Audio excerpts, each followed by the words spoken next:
ये बाडड़ा विधानसभा क्षेत्र का आजाद चौक है। बाडड़ा का शहर का क्रांतिकारी चौक बोलते हैं इसको।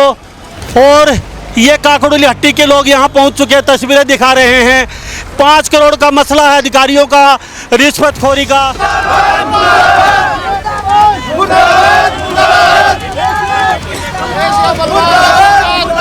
ये कहते हैं कि 2-3 दिन में अगर हमारा समाधान नहीं हुआ तो मोदी जी से मिलेंगे हम गांव के सभी लोग। पीएम और सीएम, पीएम और सीएम। हमारे पर गलत आरोप लगाए, उनकी चकबंदी से पहले जमीन कहाँ थी और अब इन्होंने कहाँ लगाई है। हाँ जी, तो ये तस्वीरें दिखा रहे हैं हम आपको, चप्पलों से पीटा जा रहा है।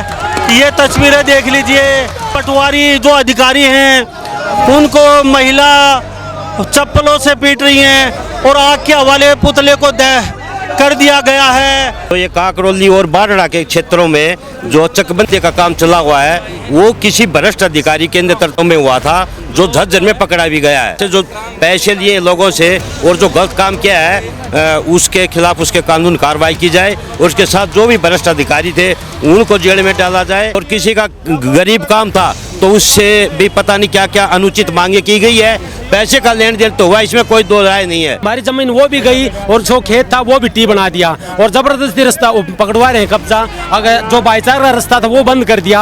अब ये एक बोल रहे हैं या तो कब्जा पकड़ ले, नहीं तो ये रास्ता भी तेरा बंद हो जाएगा। मजबूर हो रहा हूँ, इसलिए मेरी जमीन भी गई और मेरी जान को भी खतरा है। और कुछ लोगों को था कि ये भाई 2-4 बच्चे हैं 70-80 साल के, ये बच्चे लागे हर शरारती तत्व लागे। एक बार न्यूज बता दो ना, ये शरारती तत्व है कि जिनके हाथ गलत हो रहा हुआ है। ये जो भी ये काम किया है ग्राउंड पे, हमारे को धमकी मिल रही है कि तुम अगर तुम्हारी आवाज उठाओगे तो तुम्हारे जान से मार दिए जाओगे, हमारा एक्सीडेंट भी करवा सकते हैं या पैर भी तोड़ सकते हैं। कब्जा करवा दी, मेरी खुद की बता नहीं रहे। हाँ। दूसरों बैठा दियो, बांध करवा दी, रास्ता कटवा दिया, मेरी जमीन बता नहीं रहे कहाँ पे। 17 तारीख को माननीय प्रधानमंत्री जी हमारे जिंद के अंदर आ रहे हैं। वहाँ पर हम हजारों की संख्या में किसान वहाँ पर इकट्ठा होकर हमारा है ना वहाँ पर पक्ष रखेंगे। स्वागत आपका हरियाणा न्यूज 24 पे। मैं हूं मुन्ना लम्बा, मेरे सहयोगी विनय सिंधु के साथ। ये बाडड़ा विधानसभा क्षेत्र का आजाद चौक है। बाडड़ा का शहर का क्रांतिकारी चौक बोलते हैं इसको। और ये काकड़ोली हट्टी के लोग यहाँ पहुँच चुके हैं, तस्वीरें दिखा रहे हैं। 5 करोड़ का मसला है अधिकारियों का, रिश्वतखोरी का। ज़मीन के बदले ये लोग उन्होंने इल्ज़ाम लगाया है, पैसे मांगे। और आज ये लोग ये ट्रैक्टरों में भी महिलाएं आई है, ट्रैक्टरों का नज़ारा दिखाइए। और ये नारेबाजी चल रही है, तस्वीरें दिखा रहे हैं हम आपको।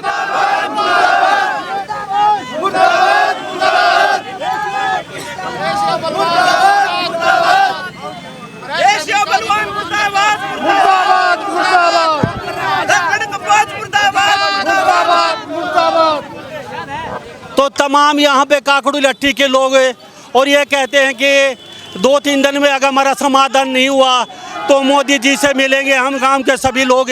और मेरे साथ तस्वीरें दिखा रहे हैं। और ये वो लोग हैं, 700 एकड़ 800 एकड़ ज़मीन का मसला, अभी पैमाइश भी नहीं हुई है। लोग कहते हैं हमारी ज़मीन को इधर उधर खुर्द मुर्द कर दिया गया है। और ये तस्वीरें हम आपको दिखा रहे हैं। नारेबाजी लगातार जारी है।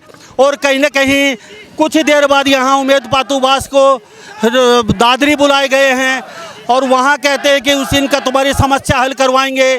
और जिन लोगों से पैसे लिए गए हैं उन अधिकारियों का एफिडेविट दे दीजिए, उसके बाद कहीं ना कहीं कार्रवाई होगी। और हमारे पीछे तस्वीरें दिखा दीजिए, हम आपको एक कोई चीज़ का बारीकी से नज़ारा दिखा रहे हैं। जेल में डालो, अधिकारियों को जेल में डालो, पीएम और सीएम, पीएम और सीएम। बलवान मुर्दाबाद। ऊपर तस्वीरें दिखा रहे हैं। काकड़ोली हट्टी के लोग क्रांतिकारी चौक के पर माला अर्पण कर रहे हैं क्रांतिकारी चौक पे आके। और कहते हैं कि हमारी 4-5 महीने कोई सुनवाई नहीं हुई है, दर के ठोकर खाते फिर रहे थे। लेकिन आज हमारी सुनवाई कहीं ना कहीं सरकार के कानों तक पहुंची है। और तस्वीरें हम आपको दिखा पा रहे हैं कहीं ना कहीं ये आज बाडड़ा विधानसभा क्षेत्र क्रांतिकारी चौक पे मौजूद हैं। और ये तस्वीरें हम आपको कैमरे में दिखा पा रहे हैं। ये है ज़मीन का मसला। और कहते हैं कि ज़मीन जो 70 साल से हम जोत रहे थे उसको कहीं कोने पौने रिश्वत लेके अधिकारियों ने इधर उधर कर दिया। तो अब ये जाएं तो कहाँ जाइए कहते हैं हम। तो यहाँ पे चौक पर पहले पुलिस का नज़ारा दिखा दीजिए। कानून व्यवस्था को दुरुस्त करने के लिए चारों तरफ यहाँ पहले पुलिस भी आ गई है, पुलिस लगा दी गई है जी, क्या कहेंगे भाई साहब? हमारा तो कहना यही है, जो ये काकरोली और बाढ़ड़ा के क्षेत्रों में जो चकबंदी का काम चला हुआ है वो किसी भ्रष्ट अधिकारी के नेतृत्व में हुआ था, जो झज्जर में पकड़ा भी गया है। तो हमारी मांग ये है कि उसको यहाँ भी अरेस्ट करके लाया जाए, उससे जो पैसे लिए लोगों से और जो गलत काम किया है उसके खिलाफ उसके कानून कार्रवाई की जाए, और उसके साथ जो भी भ्रष्ट अधिकारी थे उनको जेल में डाला जाए। और दूसरा, जो किसानों के साथ अन्याय हुआ है उसको बैठ के ईमानदार कमेटी को लगा के और तब इनकी दुरुस्ती करवाई जाए, और सबकी सहमति से एक अच्छा काम होना चाहिए कि ऐसा ना हो। कई बार कई किसानों के साथ ऐसा हुआ है, बेचारे का मकान यहाँ बना हुआ है, उसके सामने मकान को छोड़कर सारी ज़मीन दूसरे एरिया में लगा दी। ये भी सुनने में आ रहा है काफ़ी किसानों से अनुचित मांगे की गई थी, और किसी का गरीब काम था तो उससे भी पता नहीं क्या क्या अनुचित मांगे की गई है। पैसे का लेन देन तो हुआ, इसमें कोई दो राय नहीं है।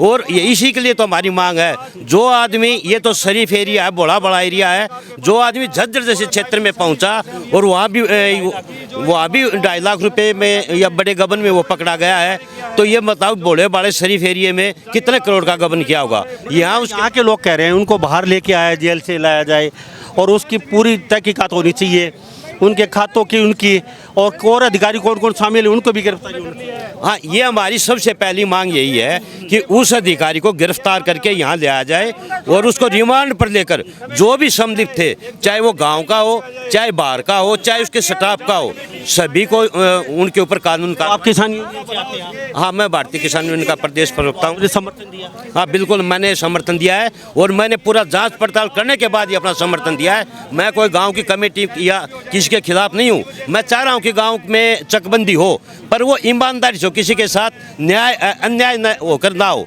तो इसमें जैसे मैं आपको उदाहरण दूंगा, भिवानी और दादरी जिले के छपार गांव है, मीरान गांव है, जैसे पहाड़ी गांव में भी चला हुआ है, तो उन लोगों ने सहमति के साथ बैठ के एक फैसला कर लिया कि हम रास्ते तो निकालेंगे, और जो जिस जमीन पे काबिज है उसी जमीन के थोड़ा बहुत इधर उधर हो सकता है, उसी हिसाब से वो चकबंदी करवा रहे हैं। तो इस गाँव में इतना अन्याय क्यों? क्या कहेंगे? मेरा सबसे पहले है, जब भोले भाले गरीब किसान उनको बुरी तरह है प्रताड़ित किया जा रहा है, उनको उनकी आवाज़ दबाई जा रही है, और जो हेरा फेरी वाले चापड़ूस आदमी हैं भी जा रही है।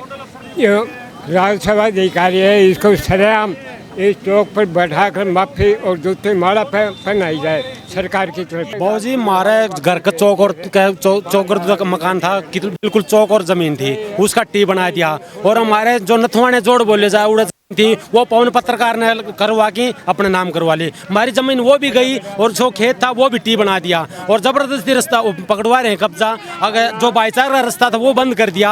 अब ये एक बोल रहे हैं या तो कब्जा पकड़ ले, नहीं तो ये रास्ता भी तेरा बंद हो जाएगा, या तो कब्जा पकड़ ले, नहीं या तो गाड़ी के नीचे घुसल जाए। तेरा 2 भाई से, दोनों शराब पी से, तू 1 लाख एक रहेगा। इसलिए मैं मजबूर हो रहा हूँ, इसलिए मेरी जमीन भी गई और मेरी जान को भी खतरा है। मैं कमल सिंह बोल रहा हूँ। मेरी खेती बाजरे की ज़बरदस्ती खड़ी बा दी गई है ट्रैक्टर से, और मैं अकेले के पास कोई चारा ना था, और मैं थाने में भी चक्कर काट लिया, डीसी साहब के भी, एसडीए साहब के भी, लेकिन मेरी कोई सुनाई नहीं हुई। बाबू जी, एक बार चैनल का माध्यम तो न्यू दिखा दे, जो गांव का सरपंच और कुछ लोग न्यू को था कि ये भाई 2-4 बच्चे हैं 70-80 साल के, ये बच्चे लागे हर शरारती तत्व लागे हैं। एक बार न्यू तो बता दो ना, ये शरारती तत्व है कि जिनके हाथ गलत हो रहा हुआ है। ये शरारती तत्व बोल रहे थे। गांव का सरपंच मौजूद आदमी ये बोल रहा था कि ये 70-80 साल के, और 2-4 बोले ये शरारती तत्व है। तो एक बार दिखा दो, ये शरारती तत्व है 60-60, 70-70 साल का आदमी। विनोद भाई, अब पुतला दहन यहाँ पे करेंगे। हाँ, लांबा साहब पुतले को हम दहन करने वाले हैं, और सबसे पहले एक महत्वपूर्ण जानकारी और देंगे। हमारे गांव का जो नियुक्त हुआ था एसीओ बलवान, वो 2.5 लाख रुपए की रिश्वत के अंदर वहां पे पकड़ा गया झज्जर के अंदर। उस भ्रष्ट अफसर के साथ जो मिली हुई टीम है, बाकी की कानू को, दर्पण कंपोज, वह हमारे गाँव के कुछ आदमी, वह पटवारी, उनकी लोकेशन, वह उनसे मोबाइल की ट्रांजेक्शन, उनको सबको मिलाते हुए, और जो बाकी के रह गए भ्रष्टाचार उनको भी अंदर करने का सरकार काम करे। और जो भी ये काम किया है ग्राउंड पे, हमारे को धमकी मिल रही है कि तुम अगर तुम्हारी आवाज़ उठाओगे तो तुम्हारे जान से मार दिए जाओगे, हमारा एक्सीडेंट भी करवा सकते हैं या पैर भी तोड़ सकते हैं। गाँव के ही लोग हमारे को धमकी दी जा रही है। डर लग रहा है आपको कहीं? हाँ जी, बिल्कुल डर लग रहा है। हम कल ही इसके बारे में एक एसपी साहब को अपनी ज्ञापन देंगे कि हमारे को है ना खतरा है हमारे गांव के ही व्यक्तियों से। वो कहते हैं बार बार कि ट्रैक्टर से पाट देंगे तुम्हारे को 2 भागों में, वह तुम्हारे वो कर दी गई। अगर आवाज उठाई हमारी की तो कंप्लेंट करी गई तो तुम्हारे को जान से हाथ धो बैठोगे। वो जो भ्रष्ट कर्मचारी हैं उनकी जांच की जाए और हमारे को न्याय दिलाया जाए। और जो ये अधिकारी हैं जो मेरे गाँव के आदमी हैं, उन्होंने ये कहा है हमारे पर गलत आरोप लगाए, उनकी चकबंदी से पहले जमीन कहाँ थी और अब इन्होंने कहाँ लगाई है। हाँ जी, तो ये तस्वीरें दिखा रहे हैं हम आपको, चप्पलों से पीटा जा रहा है। ये तस्वीरें देख लीजिए। और ये यो बलवान सिंह, करणदेव कम्बोज और बाकी जो पटवारी जो अधिकारी हैं उनको महिला चप्पलों से पीट रही हैं और आग के हवाले पुतले को दह कर दिया गया है। कहीं न कहीं सरकार के साथ साथ कहीं न कहीं ग्रामीण भी सरकार का सहयोग कर रहे हैं। ऐसे भ्रष्टाचारियों की यही सजा होनी चाहिए और हमारे को सफाइयों को कसम खानी चाहिए। हमारे सफाइयों को कसम खानी चाहिए कि भ्रष्टाचार भारत मुक्त करो, भ्रष्टाचार भारत मुक्त करो। और हमारे देश के अंदर जितना भ्रष्टाचार है वो सभी से हाथ जोड़ के विनती है कि भ्रष्टाचारियों को जेल में डालो। ये तस्वीरें देख लीजिए। लोगों ने कहा कि भारत में जितना भ्रष्टाचारी उनको सबको जेल में। मुर्दाबाद मुर्दाबाद मुर्दाबाद मुर्दाबाद मुर्दाबाद मुर्दाबाद कानू को मुर्दाबाद मुर्दाबाद मुर्दाबाद मुर्दाबाद। डीसी साहब न्याय दिलाओ, न्याय दिलाओ, न्याय दिलाओ। डीसी साहब न्याय दिलाओ, न्याय दिलाओ, न्याय दिलाओ। डीसी साहब न्याय दिलाओ, न्याय दिलाओ। तो जी 80% नुकसान ठीक हो रही है, वो 8% भी को नहीं। जो 80% बताऊँ ना आपका चैनल पर, वो 8% भी नहीं हो रही। कोई रास्ता फिर नहीं, कोई चालू नहीं है। कति प्योर। तो ये तस्वीरें देख लीजिए। यहाँ पे दोबारा से यहाँ पे लोग इकट्ठे हो गए हैं और हम आपको एक तस्वीरें दिखा रहे हैं। पुतला दहन कर दिया गया है। सभी कर्मचारी अधिकारी जो वो 80% की वो कर रहे हैं, उनकी चेक करो। पहली जमीन कहाँ थी वो कहाँ लगवा रहे हैं, उनका देखो एक बार है, उनकी चेक करवाई, देखो कहाँ लगवा। ट्यूबल है और मेरी जमीन है और की जला दियो, ट्यूबल छोड़ दियो, बाकी चाहिए। आंखों में आंसू हैं और कहीं न कहीं दुखी हैं ये किसान। और ये तस्वीरें, कोई नहीं आप खड़े हो जी यहाँ पे। तो ये तस्वीरें हम जो आपको दिखा रहे हैं क्रांतिकारी चौक है और ये ऊपर वरिष्ठ अधिकारियों के साथ ये बाकायदा बोर्ड मिली भगत करके गलत तरीके से की गई चकबंदी के विरुद्ध किसानों को अनिश्चितकाल धरना व विरोध प्रदर्शन छोटो मोटू लंबू गांव काकड़ोली हट्टी का ये है। और जी पाव को नहीं किलो और बताऊं को नहीं, ट्यूबल छोड़ दिया, कब्जा करवा दिया। मेरी खुद की बता नहीं रहे, दूसरों बैठा दियो, बांध करवा दी, रास्ता कटवा दिया। मेरी जमीन बता नहीं रहे कहाँ पे, इनको बता देंगे, बता देंगे, बता देंगे। बताओ ये चीज है ना उनकी बता दी से ले लीजिए, बाकी गरीब आदमी को सुनाए को नहीं। तो अब एसडीएम के पास जाएंगे। हाँ जी, एसडीएम साहब के पास जाएंगे। और है ना 17 तारीख को माननीय प्रधानमंत्री जी हमारे जिंद के अंदर आ रहे हैं। वहाँ पर हम हजारों की संख्या में किसान वहाँ पर इकट्ठा होकर हमारा है ना वहाँ पर पक्ष रखेंगे और हमारे उनसे प्रधानमंत्री से गुहार लगाएंगे कि इस चकबंदी को दुरुस्त किया जाए। और माननीय हाईकोर्ट से भी यही कहेंगे कि इस चकबंदी के अंदर जितनी खामियां की गई हैं उनको हमारे को न्याय दिलाया जाए। और जिसने ठाव टक्कर किया पैसे देकर, उनको भ्रष्ट को वहीं पर बिठाया जाए और अधिकारियों को जेल में डाला जाए। मेरे 5 किलो न तो कोई कर्मचारी है, गांव वाले दावे लगा रहे हैं, कंप्यूटर वाला प्राइवेट है, ठड कब्जा कार्रवाई कर रहे हैं। ठीक है, तो ये तमाम तस्वीरें हम आपको दिखा रहे हैं। कहीं न कहीं बातचीत हमारी मीडिया के लोग यहाँ उपस्थित हैं और ये भी एसडीएम साहब के पास जाएंगे, आपस होंगे, फिर दादरी पहुँचेंगे। अब कितनी जल्दी इनको न्याय मिल पाता है ये तो समय बताएगा, लेकिन फिलहाल काकड़ू हट्टी के लोग यहाँ पे मौजूद हैं। तो आप इस बारे में क्या सोचते हैं? सभी इन बातों के साथ मैं मुन्ना लंबा, मेरे सहयोगी विनय सिंधु के साथ, हरियाणा न्यूज़ 24। नमस्कार, जय हिंद।